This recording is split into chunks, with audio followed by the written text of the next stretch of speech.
Buenas noches a todos, muchas gracias por acompañarnos hoy en una nueva edición de los webinars con los highlights de los principales congresos de neurociencias organizados por Megalabs.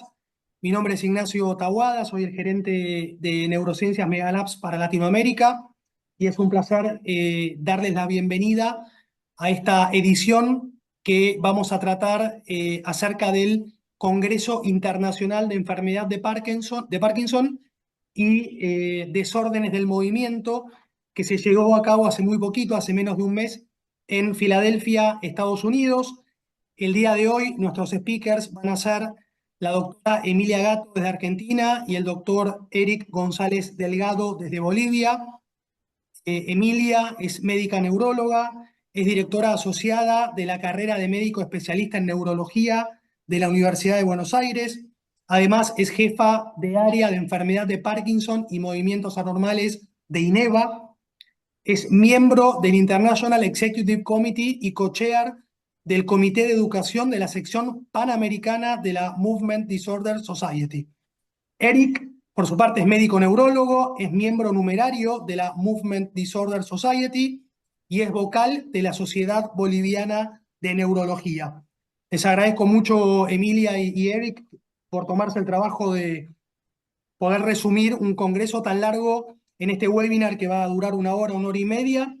El webinar se va a grabar como es de costumbre, así que después se lo van a poder pedir a su representante Megalabs y aprovechen todo el conocimiento de Emilia y de Eric, que estuvieron presentes todo este tiempo en el Congreso en Filadelfia, para hacer todas las consultas que les parezcan.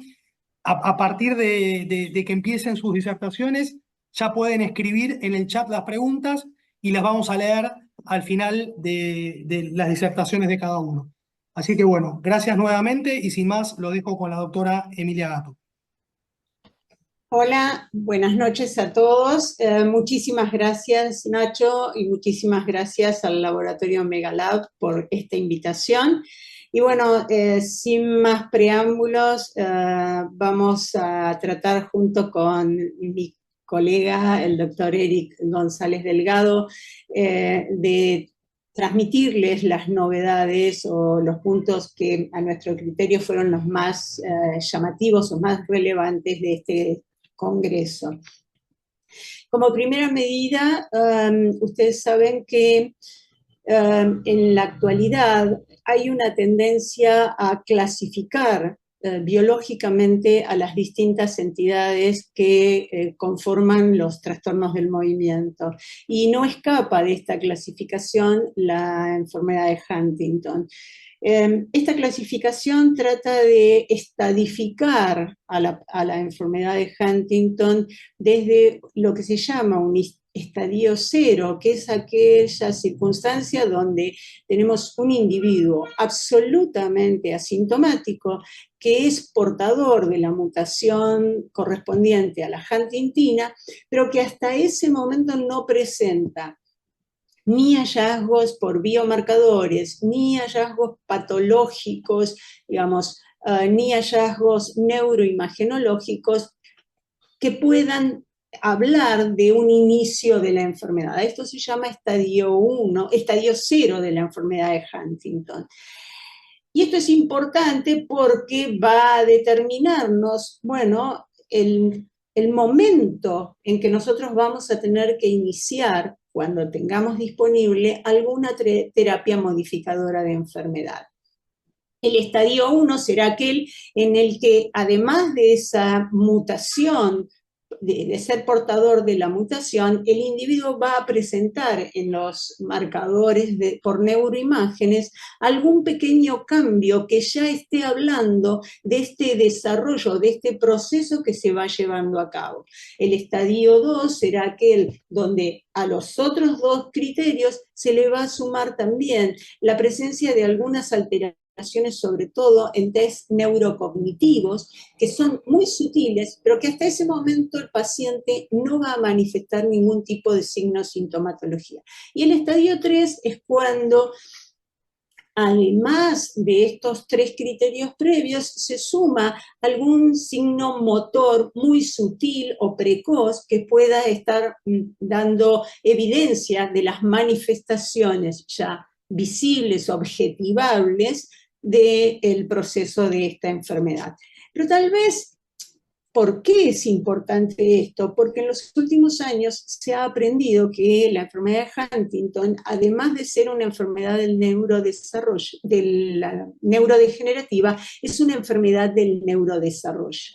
¿Y cuándo empieza esta enfermedad? Bueno, justamente desde la embriogénesis y desde la migración de neuronas que van desde la corteza hacia los ganglios de la base, hacia las estructuras estriatales, ya allí, en toda esa etapa de embriogénesis, van a haber alteraciones. Entonces, no solo hay un proceso neurodegenerativo, sino que hay un proceso vinculado con el neurodesarrollo.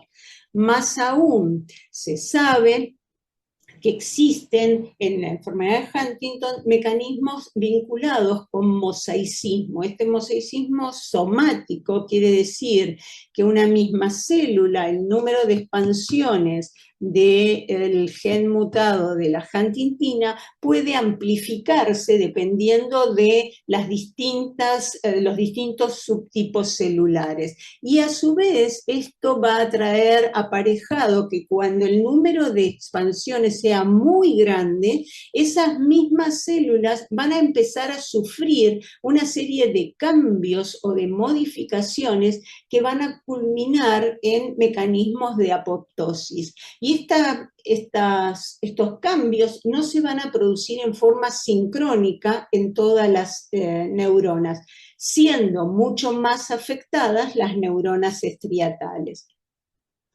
Entonces, todo esto es importante, o el concepto a tener en cuenta es el concepto de enfermedad de Huntington, es una enfermedad del neurodesarrollo, o sea que las alteraciones van a comenzar muy tempranamente. ¿Y cuál es, desde el punto de vista práctico, la aplicación de esto? El concepto es cuándo tenemos que iniciar las terapias modificadoras de enfermedad.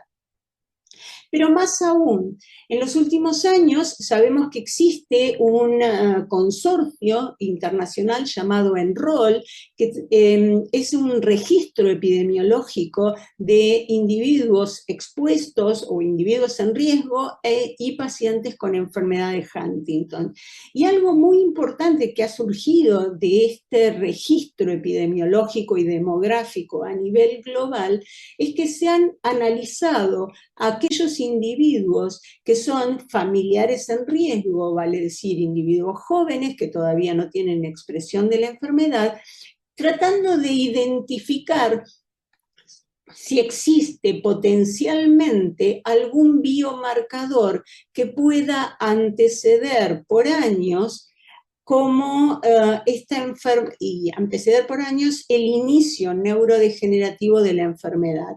Y es muy interesante porque en este subestudio que está focalizado en individuos jóvenes, en una cohorte de individuos menores de 18 años que eran individuos en riesgo o portadores de la mutación, se han podido identificar algunos biomarcadores, incluso hasta 24 años antes de que comiencen a desarrollar algún tipo de síntomas. Y este biomarcador fundamentalmente es una proteína o una serie de proteínas que se pueden identificar en el líquido cefalorraquídeo de estos individuos y que es la llamada proteínas de neurofilamento liviano. También se han identificado en estos subgrupos que existen algunos alelos atípicos en enfermedades de Huntington que pueden hablar de una mayor severidad en cuanto a la progresión y al desarrollo y a la pérdida de neuronas estriatales. En conclusión, lo que sabemos es que existen expansiones somáticas que generan disfunción y degeneración, sobre todo a nivel del estriado, y que estas disfunciones empiezan hasta décadas antes del comienzo de los síntomas motores. También se ha identificado con estos estudios la posibilidad de biomarcadores detectables en el líquido cefalorraquídeo como una demostración temprana del mecanismo neurodegenerativo.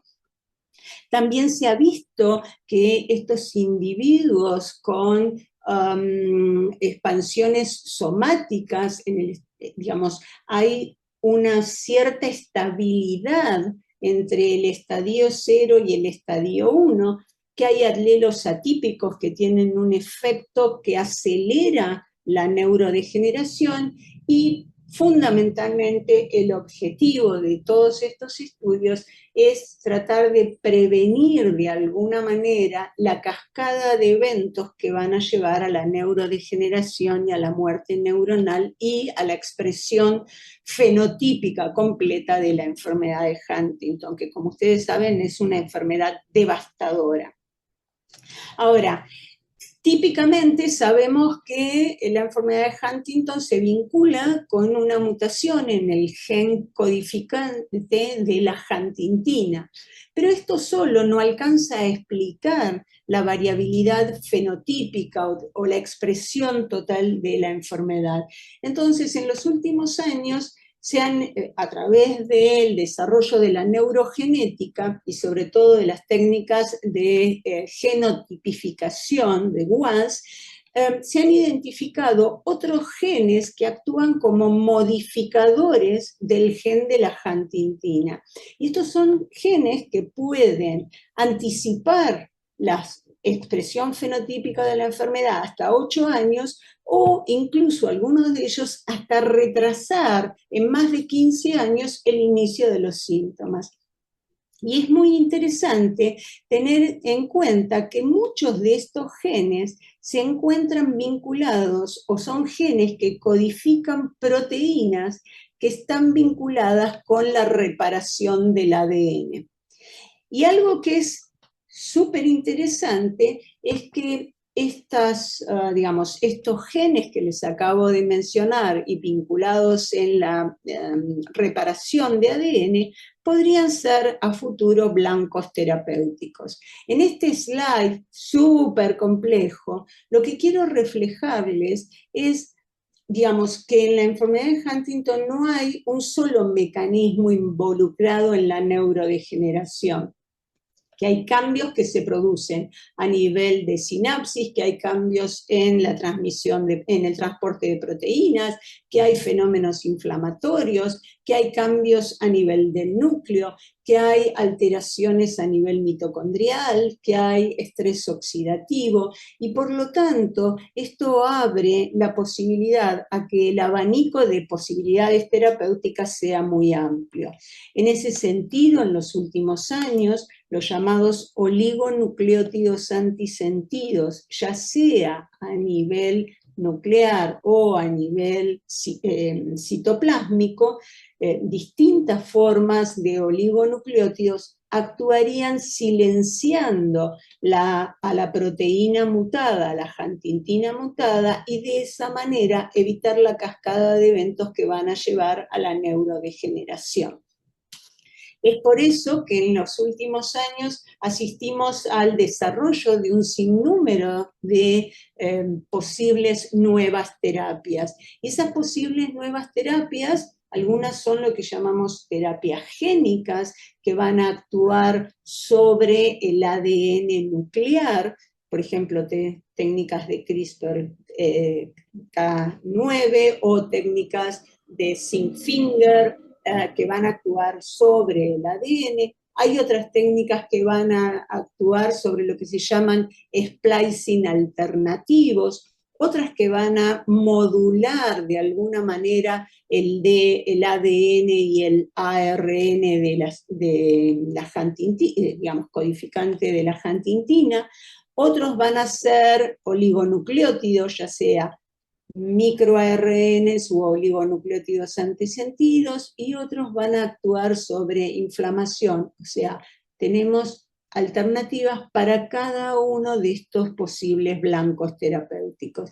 Y en ese sentido, vale la pena mencionar algunos de los estudios más recientes. Uno de ellos es una terapia génica en la cual se inocula mediante un vector viral, se inocula un microARN que va a producir el silenciamiento o evitar que de alguna manera se transcriba y se produzca la síntesis de huntingtina mutada. Esta es una de las terapias que actualmente se encuentra en ensayo clínico, está en una fase 2, y lo que se ha visto es que con esta técnica se ha permitido una reducción de esa proteína de neurofilamento liviano bastante significativa. Entonces, esto lo que nos está diciendo, dado que esa proteína se correlaciona con el grado de neurodegeneración, nos está diciendo que esta terapia actuaría como una terapia neuroprotectora o modificadora de enfermedad.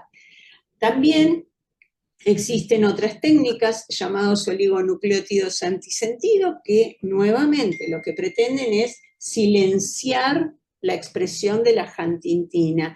Y si bien el tratamiento o los estudios con tominersen que se hicieron precozmente con un oligonucleótido antisentido debieron ser finalizados en forma abrupta por el hecho de no beneficio, existía un subgrupo de pacientes que podían, sobre todo los más jóvenes, tener algún tipo de beneficio. Todavía no tenemos resultados de estos ensayos.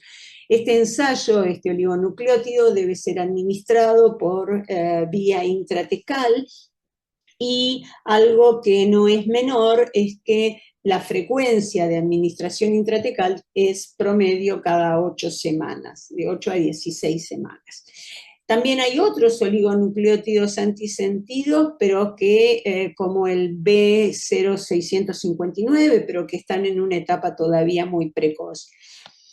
Hay oligonucleótidos antisentidos que lo que buscan es justamente producir un silenciamiento de la huntingtina, pero exclusivamente de la huntingtina mutada, preservando a la huntingtina wild type. Entonces, estos serían tal vez las estrategias más adecuadas, ya que una reducción significativa de huntingtina normal o wild type es, digamos, en valores muy exagerados, no sería compatible con la vida. Entonces, hasta 40% podemos reducir la huntingtina wild type, pero más de eso no sería, o sea, generaría muchos efectos adversos. Por eso, estos oligonucleótidos antisentidos alelo específicos realmente cobran una gran validez y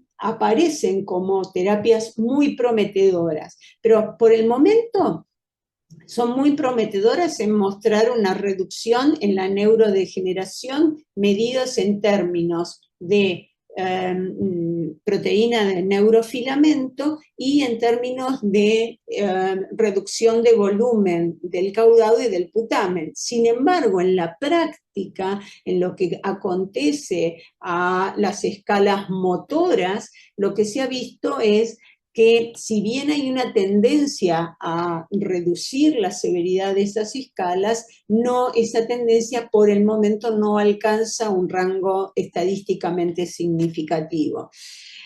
Aquí también les menciono otro de las nuevas modalidades de oligonucleótido antisentido, pero tal vez lo más prometedor y lo más alentador había sido hace el año pasado la posibilidad de utilizar medicación en forma oral, o sea, lo que se llaman pequeñas moléculas que actúan mediante lo que se conoce como una técnica de splicing alternativo. Perdón, no me voy a detener en cómo es cada técnica. Si después ustedes quieren, a través de las preguntas lo haremos, lo explicaremos, pero la idea es que tengan el concepto de la gran variedad de blancos terapéuticos con los que se cuentan.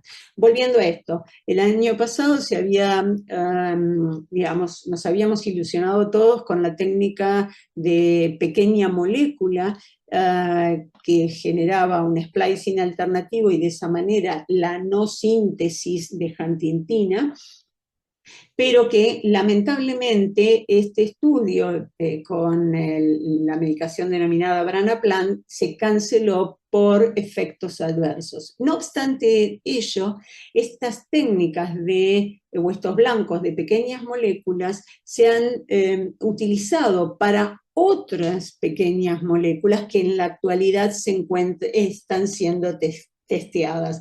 Por ejemplo, el PTC 518, que lo que se ha visto es que esta pequeña molécula también actuaría disminuyendo la producción de huntingtina mutada, que se traduce en una mejor evolución en cuanto a biomarcadores, ya sea en líquido cefalorraquídeo y en sangre, y también hay una reducción en las escalas motoras. Este splicing alternativo se encuentra ingresando en los próximos meses en una fase 3.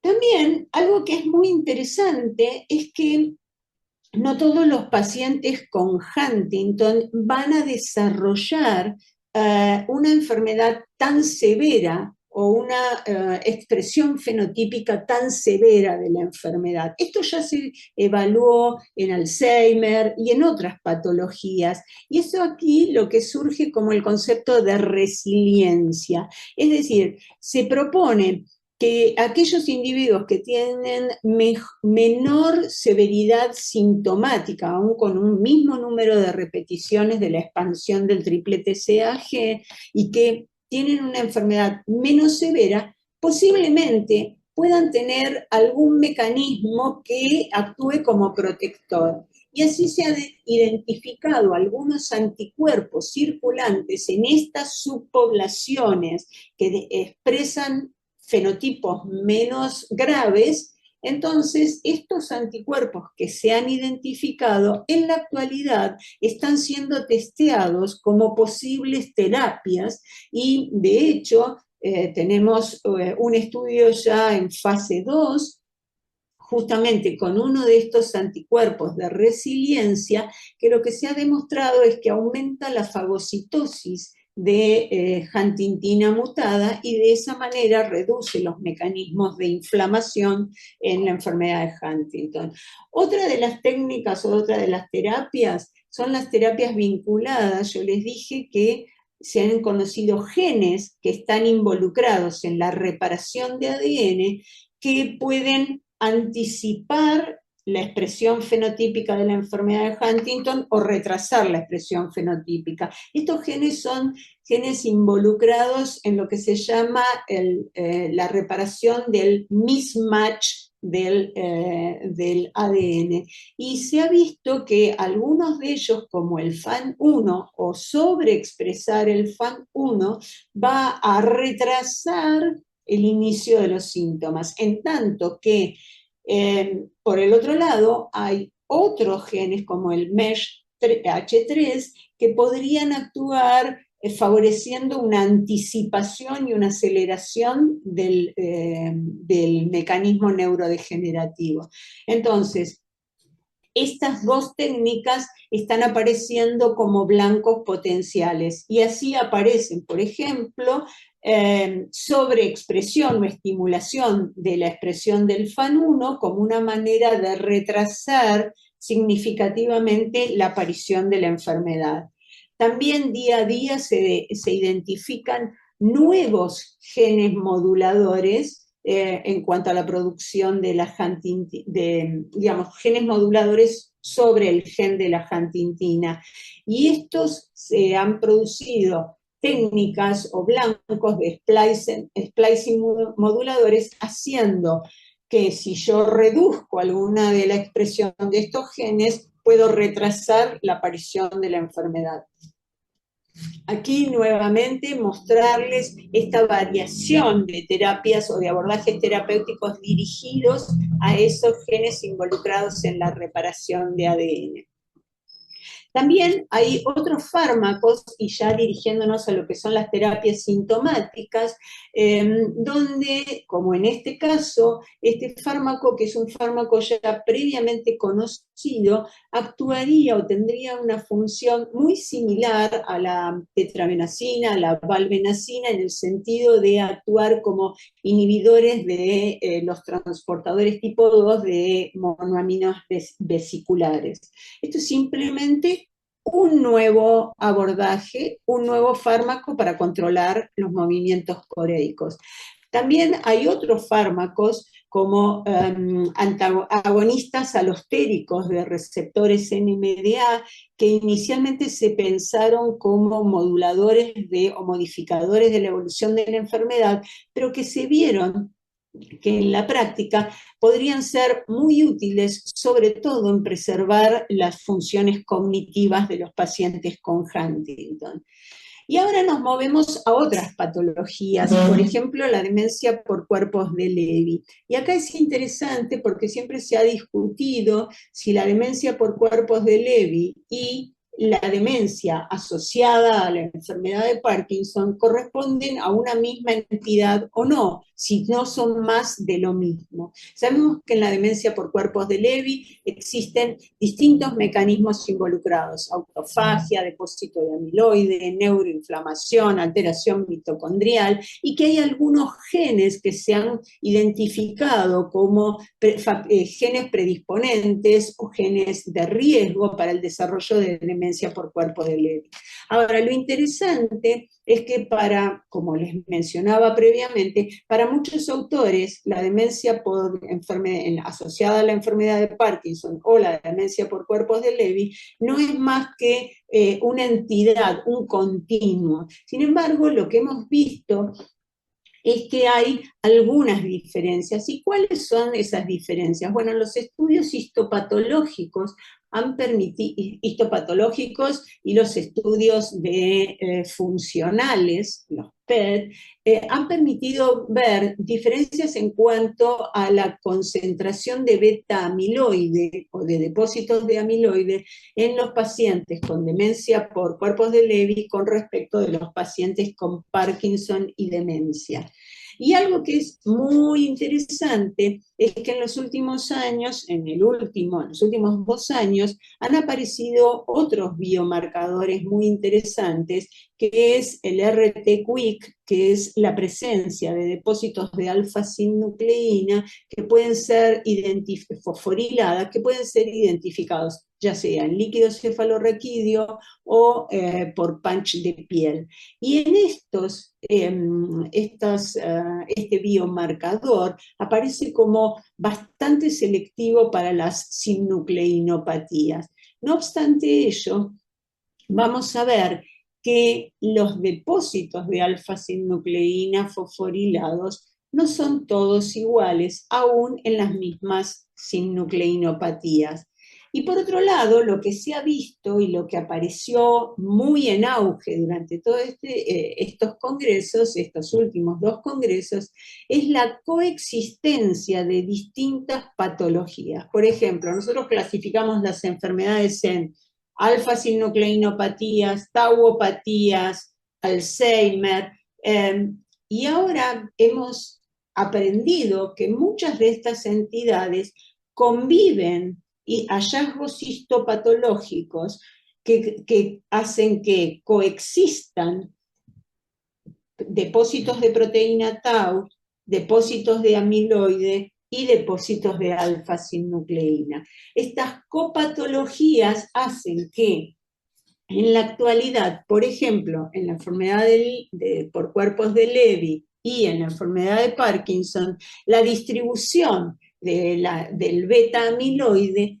sea diferente. Entonces, si bien en su etapa final fenotípicamente pueden parecerse, en realidad existen algunas diferencias relacionadas fundamentalmente con la distribución de estas copatologías. Pero además, también algo que es muy interesante, sabemos que en la demencia por cuerpos de Lewy existe una mayor agresividad patológica a nivel cortical, en tanto que la sustancia negra suele estar más respetada. En el caso de la enfermedad de Parkinson asociada a demencia, existe toda una acción prodrómica parkinsoniana y en general está más protegida de los depósitos de amiloide y en general tienen una asociación de patología de Alzheimer y Tau menor a la que uno puede observar en la degeneración córtico-basal. Pasados ahora a la demencia, a la atrofia de múltiples sistemas, bueno, aquí quiero mencionar simplemente todos los mecanismos nuevamente que involucran a la alfa-sinucleína y a las vías inflamatorias que sobre todo relacionan a una proteína llamada proteína STING que se activa y que aparece como un nuevo blanco terapéutico.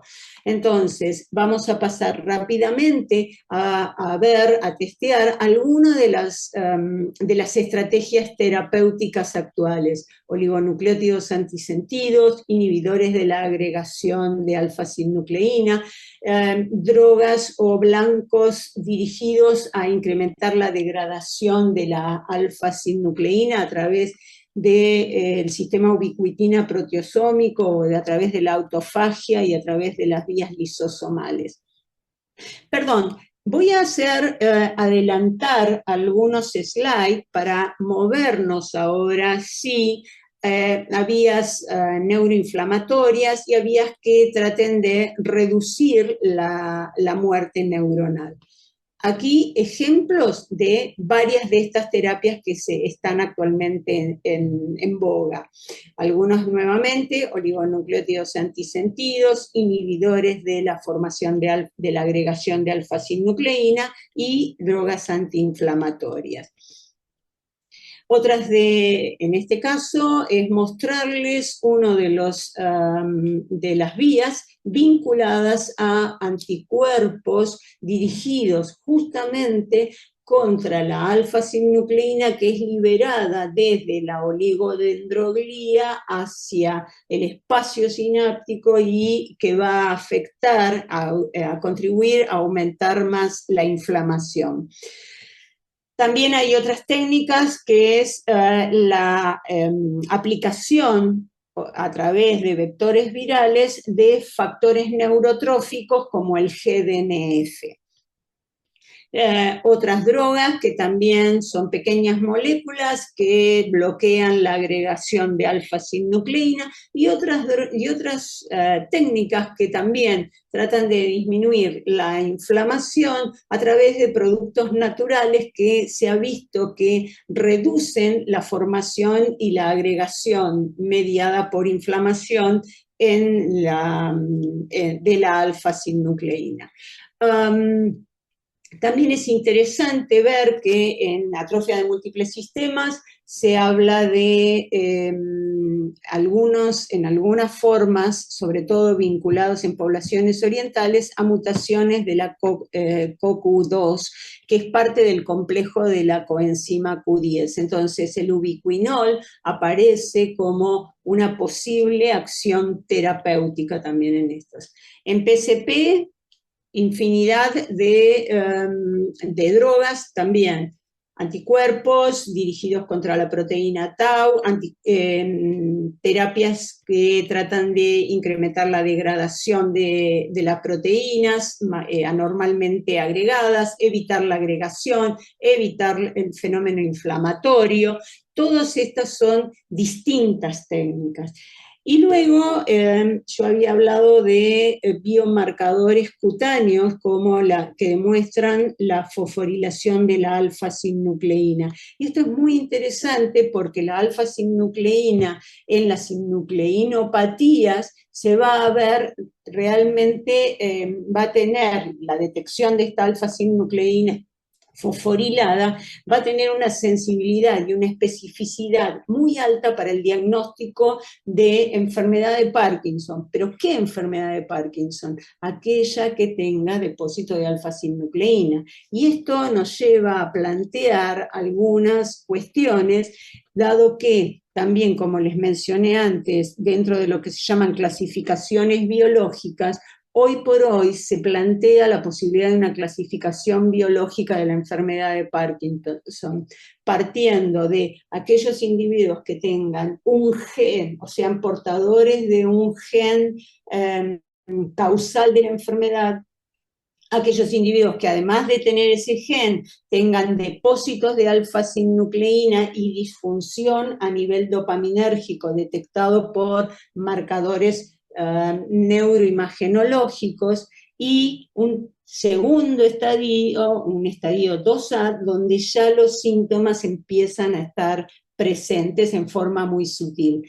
Pero sabemos que no todos los pacientes con enfermedad de Parkinson van a tener depósitos de alfa-sinucleína. De hecho, en los individuos con mutaciones del ARC2 es muy raro identificar depósitos de alfa-sinucleína. Y ahí vamos a ver también la existencia de copatología, depósitos de proteína tau y depósitos, en algunos menos número de casos, depósitos de alfa-sinucleína agregada. Yo creo que en función del tiempo, si me permiten, voy a avanzar un poquito rápido algunos slides. ¿Es posible? Bien. Para avanzar con estos slides en forma más rápida, quería mostrarles simplemente hallazgos o mencionarle algunos hallazgos de nuevas terapias en enfermedad de Parkinson, y con esto voy a concluir mi presentación. Existen diversas formas nuevas de administración de levodopa. Sabemos que la levodopa continúa siendo el gold standard en cuanto a los tratamientos en la enfermedad, pero sabemos también que una de las grandes ilusiones es tratar de lograr formas de liberación extendida o de liberación prolongada. Y es a eso a donde se tiende. Bueno, levodopa, carbidopa de liberación prolongada, con administraciones orales que no superan las 3 tomas diarias, algunos agonistas de uno como terapias para resolver sobre todo disquinesias en estadios avanzados de la enfermedad de Parkinson, otras terapias adyuvantes como la terapia con opicapone, pero ya ahora en estadios muy tempranos de la enfermedad. Otras terapias son las terapias por infusiones con terapias de apomorfina en infusión subcutánea, y las infusiones subcutáneas de levodopa, las infusiones subcutáneas también de foscarbidopa y foslevodopa, estos todos destinados a estadios avanzados de la enfermedad. Y finalmente también mencionarles que muchas veces, a pesar de estas técnicas de infusión, los pacientes de infusión que tratan de mantener estables los niveles de levodopa, los pacientes, a pesar de ello, no logran superar ciertos inconvenientes que se presentan durante la noche. Y finalmente, 2 comentarios con respecto a medicina de precisión basados en aquellos individuos con mutación de GBA.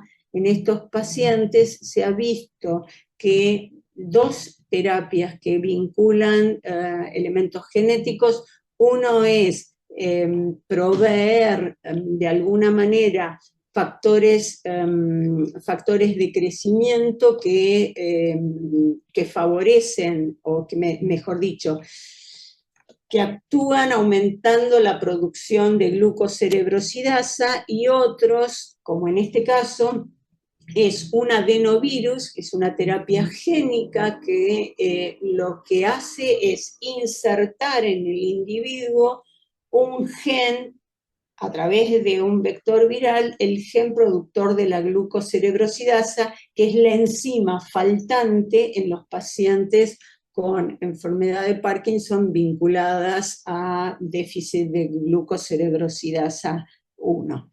Bien, para no, digamos, demorar más, voy a concluir aquí mi presentación y luego, si hay tiempo para preguntas, con todo gusto quedo abierta a las preguntas. Muchas gracias por su atención, muy amable. Bueno, gracias a todos por estar acá. ¿Me confirman? ¿Se ve mi pantalla? Si Perfecto, pudiera. Eric, sí, muy bien. Ok. Bueno, entonces, bueno, gracias a la profesora Emilia que presentó antes de mí. Vamos a tocar un poco el tema de lo que es la inteligencia artificial y novedades en sus aplicaciones a la inteligencia artificial y lo que viene siendo la estimulación cerebral profundo. Para muchos de los aquí presentes que fueron al Congreso Panamericano que se celebró en Cartagena, India, esto es un tema que ha sido recientemente muy de interés de la sociedad internacional, siempre en un intento de estar al día con estas nuevas tecnologías y en pro de nuestros pacientes, cómo estas nuevas tecnologías pueden mejorar, si pueden ayudarnos. Lo primero que si vamos a hablar de DBS, este artículo fue seleccionado de los mejores artículos de este año en el Congreso Internacional. Es una pausa obligatoria, tanto si uno se dedica a hacer DBS o si no se dedica a hacer DBS, que es cuestionarnos si sigue siendo tan importante o un único criterio la prueba de levodopa para decidir si los pacientes son o no candidatos de una estimulación cerebral profunda. Este nuevo enfoque que hace este artículo es una lectura obligatoria, ya que ellos ven que existen ciertas carencias, ciertas deficiencias que también vamos a ver en otros temas en mi presentación que se están tratando de mejorar con el uso de inteligencia artificial en cuanto a cuán certera puede ser la respuesta a la levodopa del paciente y cuánto puede ser la variabilidad de la respuesta a la levodopa a los pacientes y si esto debería ser considerado el factor más influente o el factor de mayor importancia en cuanto al pronóstico clínico de estos pacientes. Y ellos destacan que es muy importante la actividad de base de datos colaborativa de estas nuevas perspectivas de colaboración global y buscar una amplia gama de predictores que puedan decidir con mayor precisión qué paciente se va a favorecer o no de esta estimulación subtalámica, yendo más allá del clásico examen físico que realizamos en el UPRS-3 y su comparación con y sin medicamentos. Otro tema interesante hablando de DBS y es la pregunta que nos hacen todos nuestros pacientes, o yo creo que la mayoría de nuestros pacientes nos hacen en la consulta es, ¿y tenemos que estar despiertos durante la cirugía? Es decir, ¿me vas a entrar a un quirófano, me vas a someter a una cirugía, me vas a implantar un dispositivo en el cerebro y no sería más fácil si me duermo y me despiertas cuando ya termine todo? Y si bien teníamos varios estudios, había estudios descritos en pacientes con temblor esencial que se había buscado con el registro electromiográfico, este ensayo clínico Galaxy hace la comparación de cirugía con implante de DBS en pacientes con anestesia general y con anestesia local, es decir, la clásica perspectiva paciente despierto, paciente dormido. Y lo interesante de este estudio es que si bien tuvieron que sacrificar, se sacrifica en el paciente que está dormido el examen físico que tenemos para detectar efectos adversos en el momento que hacemos la macroestimulación, los resultados con anestesia general dieron menos complicaciones, menos efectos adversos y incluso disminuyó el tiempo quirúrgico del procedimiento. Entonces, es algo que si bien este primer ensayo clínico va a ser el primero de varios, es algo a tener en cuenta con nuestros pacientes si tenemos la tecnología, si tenemos los MERS para hacer el microregistro durante el proceso, que sabemos que puede ser realizado gracias a este estudio, tenemos la evidencia de que puede ser realizado con el paciente dormido. Otra cosa que no quiero dejar pasar, y esto salió a mitad de este año, salió publicado este artículo, es un artículo que si hablas de DBS también es obligatorio y fue tocado en varias conferencias del Congreso, es que se tienen los resultados del seguimiento de 15 años de pacientes que han sido sometidos a estimulación cerebral profunda del núcleo subtalámico. Este seguimiento prolongado, teníamos seguimientos a 5 años, pero es el seguimiento más largo, si bien se considera clase 4, ya que es los grupos controles son bajos y no tiene tanta fuerza. Al final lo interesante de este estudio es que podemos decir que la mayoría de los pacientes 15 años después de haber sido implantados se siguen beneficiando de la terapia con estimulación cerebral y siguen bajando el consumo de medicamentos y siguen manteniendo buenos puntajes en cuanto a su calidad de vida. Como les digo, hay ciertas limitantes de los resultados de este estudio. El tamaño de la muestra en 51 pacientes que han logrado hacer el seguimiento durante ese tiempo, pero nos da una herramienta más para que charlemos con nuestros pacientes cuando van a decirnos, bueno, doctor, ¿y cuánto tiempo voy a ganar? ¿Cuánto tiempo voy a mejorar? No es igual para todos los pacientes independientes, pero tenemos evidencia de que 15 años, varios de nuestros pacientes, una gran mayoría de los que se han seguido, tienen todavía los beneficios por los cuales decidimos proponer esta terapia avanzada. Mezclando un poco las cosas, hablemos de inteligencia artificial y DBS. El tema de inteligencia artificial es un tema bien amplio, no soy un experto en el tema, pero hay varios conceptos, pensar más allá en inteligencia artificial, pensar más allá de ChatGPT y todas estas IAs que nos encontramos en Internet, pensemos en lo que viene siendo el aprendizaje basado en máquinas o cómo la inteligencia artificial puede acortarnos los tiempos de investigación y darnos resultados más rápidos. Este estudio es un estudio que empieza un poco antes, 2022, empezó en otro centro, actualmente se lleva a cabo en la Universidad de Emory en Estados Unidos y inició como un proyecto de la doctora Spread, no sé pronunciar ese nombre, me van a disculpar, pero empieza con el proyecto de ella de que tenían una computadora, llegaban los pacientes, el paciente se sentaba y empiezan a observar el temblor del paciente. Entonces le daban a la computadora los datos de la estimulación del paciente y cómo ellos iban cambiando la estimulación y esa estimulación a su vez era mandado al receptor del DBS y los sensores del temblor medían cómo con esos cambios de estimulación disminuía el temblor o aumentaba. Esto permitió que después de evaluar un total de aproximadamente unos 25 o 50 pacientes más o menos en un primer estudio, logran determinar que el sistema automatizado recomendara los mejores presets para disminuir el temblor. Posteriormente, con el uso ya del sistema de aprendizaje por máquinas y del procesamiento más rápido de estas inteligencias artificiales, se hace una optimización bayesiana de este proceso, haciendo que sea necesario menos pacientes. Esto que ven acá arriba era el sistema original, donde, como les explicaba, se hacía la información con la laptop. Entonces, después, con este análisis, se logra optimizar con menos cantidad de pacientes, optimizar el control del temblor.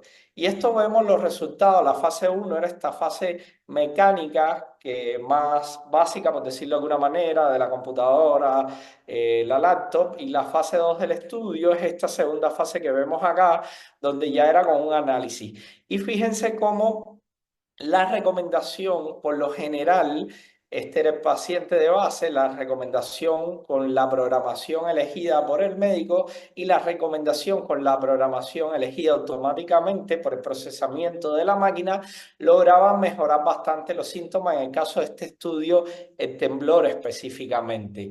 y interesante era que la recomendación por la máquina a veces lograba menos consumo de batería, llevando incluso hasta unas configuraciones un poco más básicas. Entonces esto optimizaba el tiempo en controlar síntomas. Más adelante, un estudio que será publicado en los próximos años, creo que hasta final del año que viene, según presentó en su conferencia, ellos han mejorado incorporando los sensores de actividad fisiológica, sensores de movimiento de la cara, de los ojos, para ver cuando hay una alteración de cápsula durante la estimulación, para optimizar y presentar un programa que pueda ayudar o asistir al clínico en la toma de decisiones para lograr una mejor estimulación. Siguiendo por esta línea, y es algo que todos los que se dedican a DBS van a saber enseguida por dónde vamos, pero para aquellos que no hacen DBS, me parece que va a ser algo muy interesante, es que vamos a ver cómo optimizar, es decir, le ponemos al paciente un estimulador y estamos hablando ya no de modular ciertas zonas del cerebro, sino que hoy en día estamos hablando de modular circuitos. Y estos circuitos, en un principio, solo podíamos obtener registros de la actividad cerebral de manera intraoperatoria. Posteriormente fuimos un poco más allá y empezamos a registrar de manera postoperatoria, y actualmente la nueva tendencia y algo que se está propagando mucho y que se le está apostando mucho en un futuro es lograr lo que se llama, en vez de estimulación o modulación continua, la estimulación o modulación adaptativa. Es decir, cómo se ha logrado obtener datos con los nuevos equipos de DBS, con los nuevos sistemas, se logran obtener datos de la fisiología y de la actividad eléctrica del cerebro en pacientes postoperados que son estimulados de manera crónica. Y esto lleva a una complejidad, pero a su vez lleva a un beneficio. Un poco revisando lo básico de esto, que son los conceptos, se ha descrito que existen una serie de frecuencias identificadas en los registros de la actividad cerebral que se han asociado con los síntomas, por ejemplo, la actividad teta alfa con la presencia de temblor, distonías, discinesia, y sobre todo lo que clínicamente en estos momentos se está pudiendo cuantificar de manera práctica, es decir, esta tecnología ya existe, que viene siendo el registro de lo que vienen siendo los potenciales de registro, es decir, la actividad beta, y cómo la actividad beta puede influir sobre la presencia, la bradicinesia, la rigidez y los freezing de la marcha, y cómo la modulación de esa actividad beta podría llevar a una mejor estimulación. Si bien en un principio la idea era orientarnos según los registros de actividades, cuál sería la mejor estimulación para el paciente, suprimiendo las frecuencias que queríamos para obtener el resultado clínico, hoy en día la estimulación adaptativa plantea el modelo de que si nosotros podemos registrar en tiempo real estas frecuencias, entonces nuestros dispositivos con un sistema de input de un ciclo cerrado que analiza esto, sería capaz de cambiar los parámetros de estimulación según la necesidad del paciente.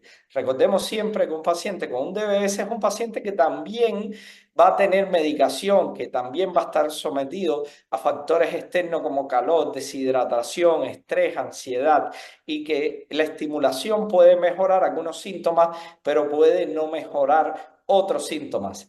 Sin embargo, no se debe ver al paciente como una estimulación continua crónica, sino la idea es grabar y estimular a la vez, teniendo una retroalimentación. Y esto podría sonar algo en el futuro, pero interesante es que ya existe un ensayo clínico, el ADAPT-PD es un ensayo clínico que ya está probando el sistema de DBS adaptativo y la terapia personalizada. Y lo que tiene esta prueba es que está viendo estos potenciales, estos low field potential, cómo podemos registrar y a la misma vez ajustar a los pacientes dando una mejor calidad de estimulación y mejorando los puntajes en la calidad de vida.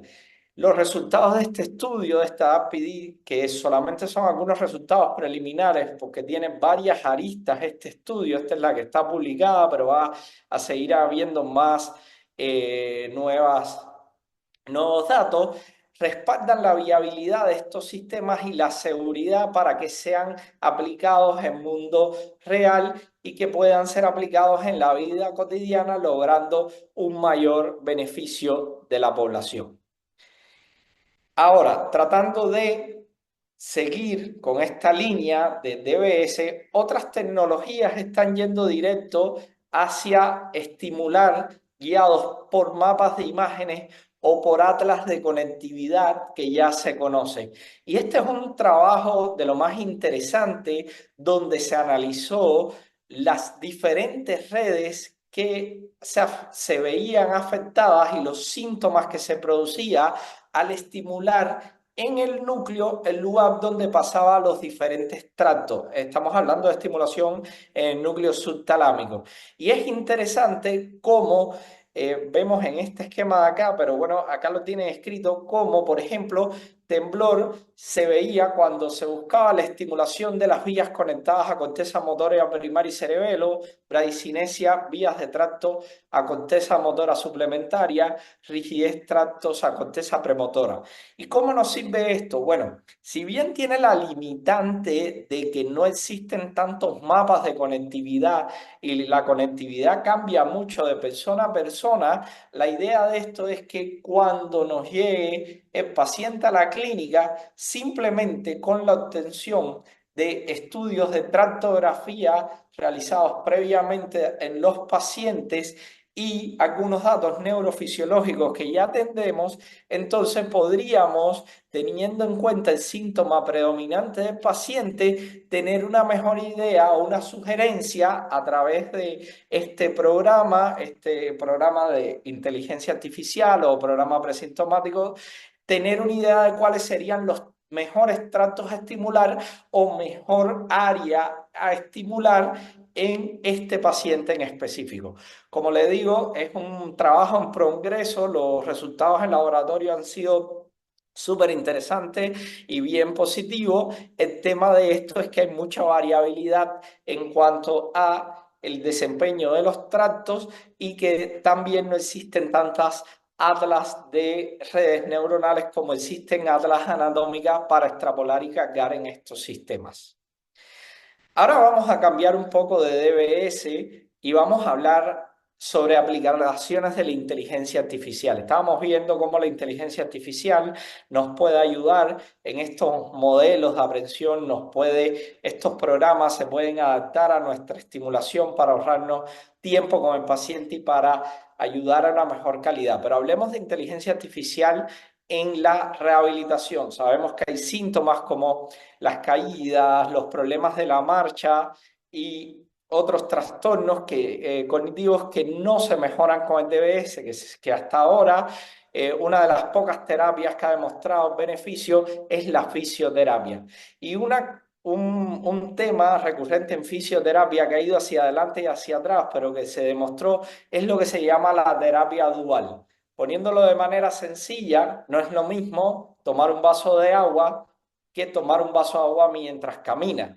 Lleva una red neuronal más compleja y llega una mayor integración. Y es lo mismo que le pasa a nuestros pacientes con Parkinson, que no es lo mismo caminar en una superficie abierta que atravesar una puerta cerrada y estrecha. Y es interesante los modelos laboratoriales que hay en lo que vienen siendo los estudios de marcha y estos laboratorios de marcha, como simplemente mostrando, y esto es lo que les quiero dar, mostrando con realidad virtual cómo en un ambiente controlado se puede rehabilitar al paciente sin exponerlo a que sufra accidentes. Entonces, este estudio específicamente, para tener una idea general, comparó pacientes que hacían caminadora simplemente en marcha y pacientes que hacían caminadora pero estaban estimulados con realidad virtual. Y esa realidad virtual le podía simular espacios estrechos, espacios anchos, objetos que tenían que atravesar, que esquivar, levantar diferentes relieves, y vieron cómo se modificaban los circuitos y cómo mejoraba.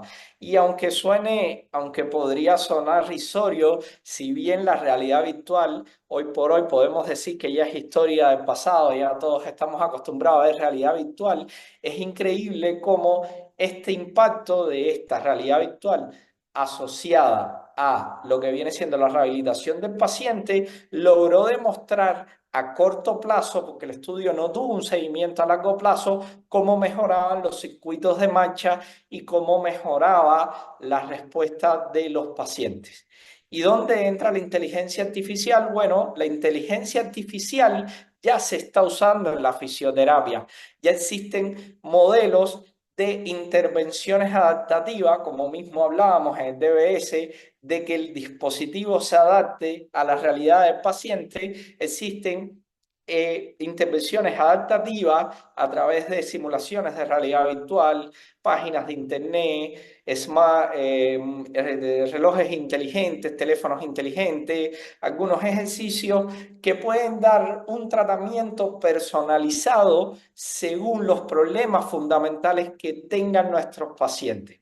Como todo, tiene sus limitantes, porque si bien podemos dar muchos tratamientos personalizados y hay muchas aplicaciones, no hay como tal algoritmos de aprendizaje para todos los pacientes. No, cada paciente no es igual al otro y no hay una estandarización en cuanto a qué ejercicios o qué sistemas favorecen más mejorar la marcha o mejorar la parte cognitiva. Esto necesita mayor estudio, mayor trabajo integrativo, pero nos demuestra cómo un paciente puede llevar a una rehabilitación a través de implementos de realidad virtual que hoy por hoy, después de la pandemia, están disponibles y la tecnología está disponible hasta en lugares más alejados.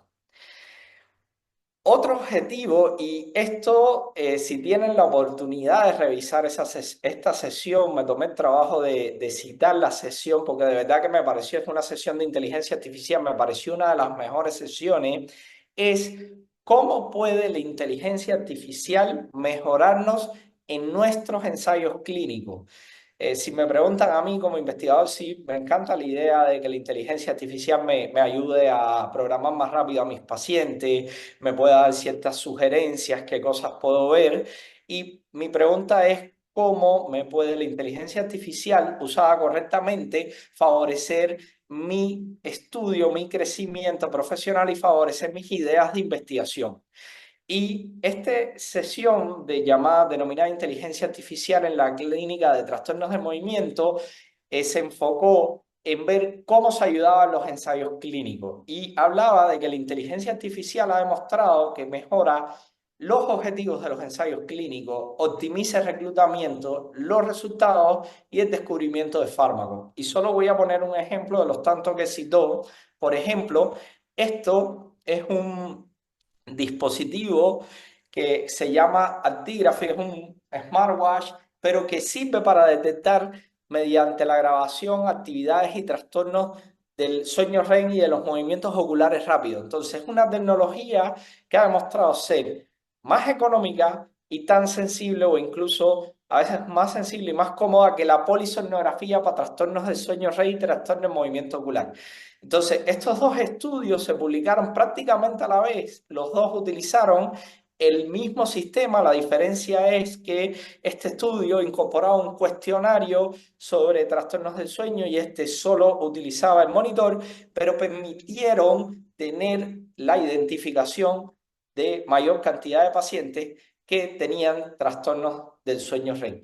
Y esto es algo que ayuda a que se haya terapias o que se ayude a buscar estos trastornos como biomarcadores o como objetivo para terapias específicas o para diagnóstico de enfermedad, con el uso simplemente de una inteligencia aplicada a un hardware. Sobre resultados interesantes. Cuando vamos a medir resultados, casi siempre confiamos en nuestra experiencia clínica. Y si vemos los videos en los congresos o en las discusiones de casos o en las presentaciones de casos, a veces en finger tapping te lo hacen con una mano, te lo hacen con la otra, te lo hacen con las dos a la vez. Y si bien tenemos las escalas, no todos las aplicamos iguales y no todos tenemos la misma interpretación. Sin embargo, por ejemplo, aplicaciones de inteligencia artificial podrían utilizar biomarcadores pronósticos con mejores sensores y mejores sentido de cuantificar la mejora o lo que queremos marcar en nuestro estudio.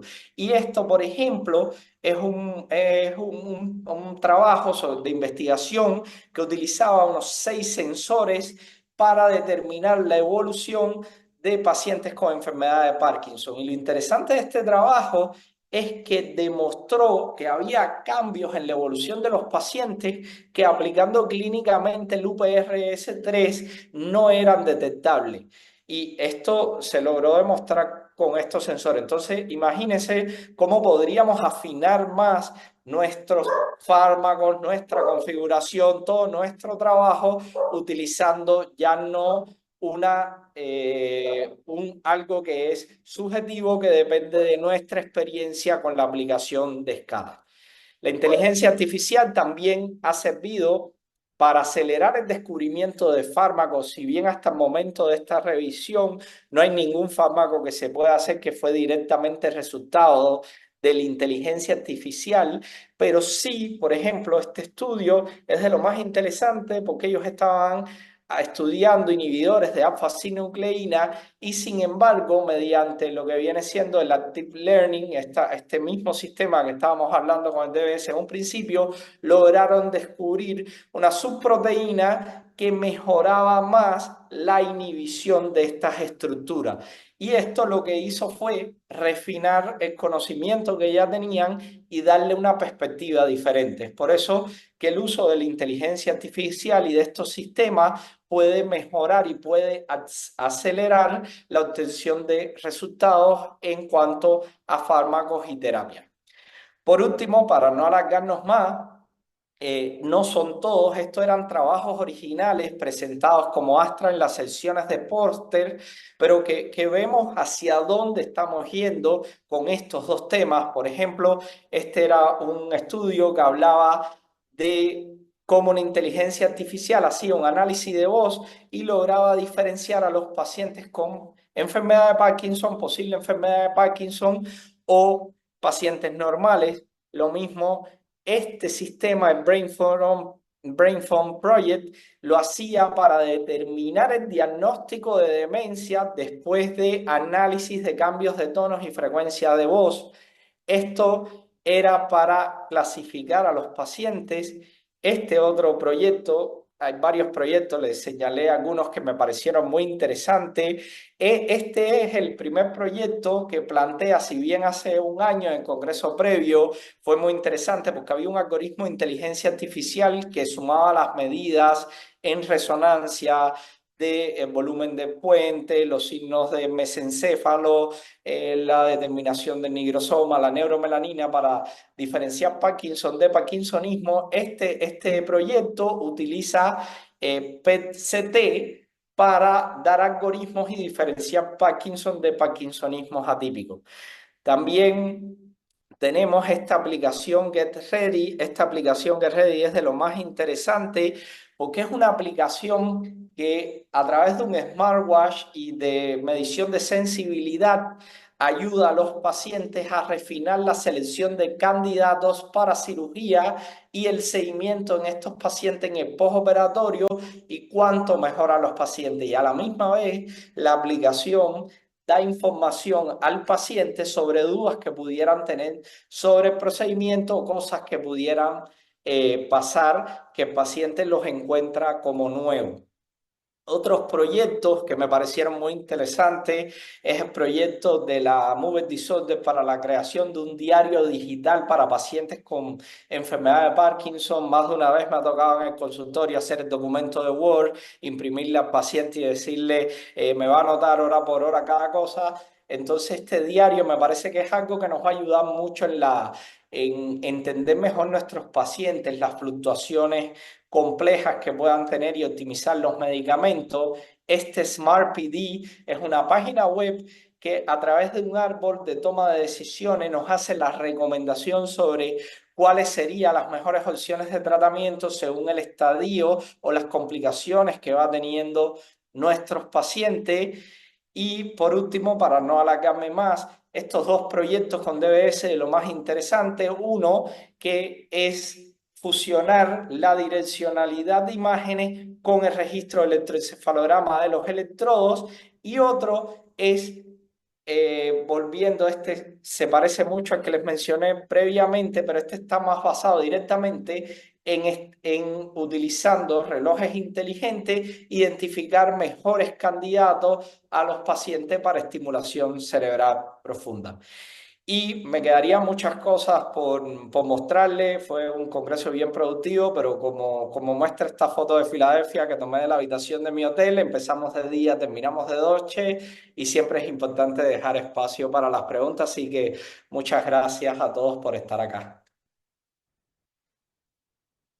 Bueno, Emilia, Erika, la verdad los felicito. Excelente resumen de un congreso súper largo e intenso y bien los felicito por lo bien que se complementaron con los temas. Así que están llegando acá muchos mensajes de médicos de toda Latinoamérica agradeciendo y felicitando también. Acá tengo una pregunta de la doctora Elizabeth Crespo que les agradece y pregunta, ¿qué pacientes no son candidatos para DBS? Bueno, esa es esa es una excelente pregunta, porque actualmente la idea es qué pacientes podrían beneficiarse de un DBS. Y si bien cuando se hacen las reglas uno trata de tener las menores complicaciones y en un principio los criterios de CAPCIP, que vienen siendo los criterios core para la selección de un paciente con DBS, específicamente en Parkinson, que es donde está protocolizado, porque hay otras aplicaciones de DBS que no están tan protocolizadas, eran bien estrictos. Hoy por hoy estamos tratando de, dentro del rango, poder aumentar este margen, no solo tener en cuenta la respuesta a la levodopa, que es un predictor de mejoría motora, no solo tener en cuenta el estado cognitivo del paciente, porque esto va a haber que adaptarlo mucho en nuestras poblaciones a nivel educacional de nuestros pacientes. No pensar solo de que le voy a poner el DBS, sino preguntarnos, ¿nuestro paciente puede venir regularmente a consulta? ¿Nuestro paciente tiene un cuidador que lo ayude con la tecnología? Entonces, hoy por hoy se está tratando de ser un poco más inclusivo y de seleccionar, si bien hay criterios obvios, criterios prácticamente obligatorios, se está tratando de seleccionar o personalizar más la selección de pacientes con DBS, y de eso trata todos estos estudios que quieren dar más beneficios a más pacientes con menos complicaciones. Muchas gracias, Eric. Aquí otra pregunta del doctor Héctor Pacheco acerca de qué opinan del inicio temprano de levodopa-carbidopa en Tacapone versus levodopa-carbidopa.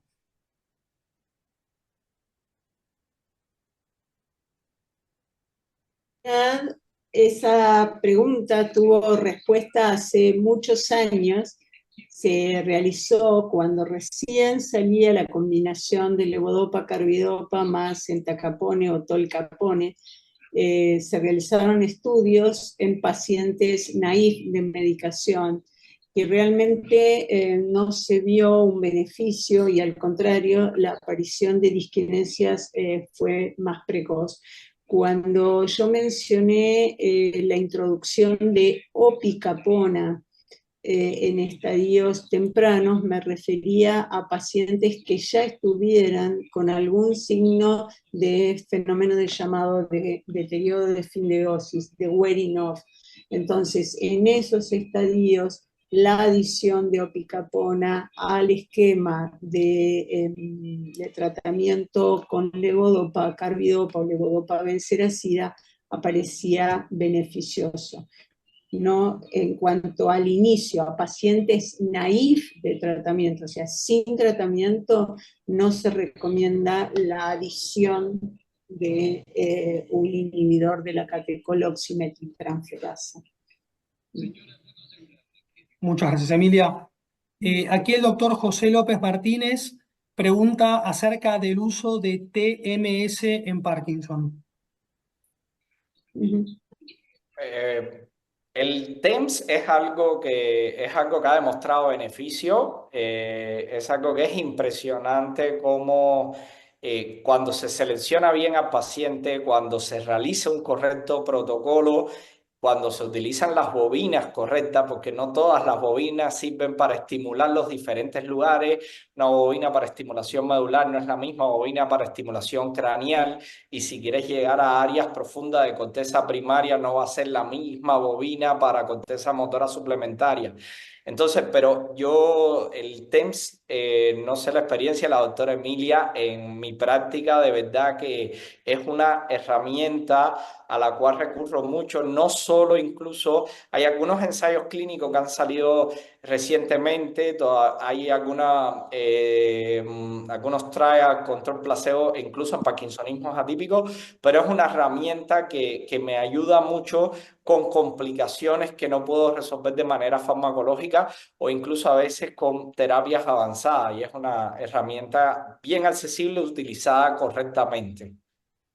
Coincido totalmente con los comentarios de Eric, y en nuestra experiencia no solo usamos o indicamos TMS para aspectos motores, sino que también estamos implementándolos para algunos aspectos no motores, fundamentalmente los vinculados a cuestiones conductuales, y realmente ha resultado, por el momento no tenemos una experiencia enorme, pero los casos que hemos seleccionado y que hemos indicado realmente hemos tenido muy buenas respuestas. Sí. Bueno, muchísimas gracias. Esa fue la última pregunta, así que agradecido a toda la concurrencia por hacerse un tiempito esta noche de Halloween, entre tantos chicos que le deben estar tocando el timbre pidiendo dulces o los suyos propios, así que muchísimas gracias. Entonces le reitero que el webinar fue grabado, así que se lo pueden pedir a su representante Megalabs. Gracias nuevamente, Emilia y Eric. Excelente las disertaciones, y nos encontramos próximamente en una nueva edición de los webinars de Neurociencias Megalabs. Buenas noches, pásenla lindo. Buenas noches a todos, gracias. Megalabs, somos bienestar.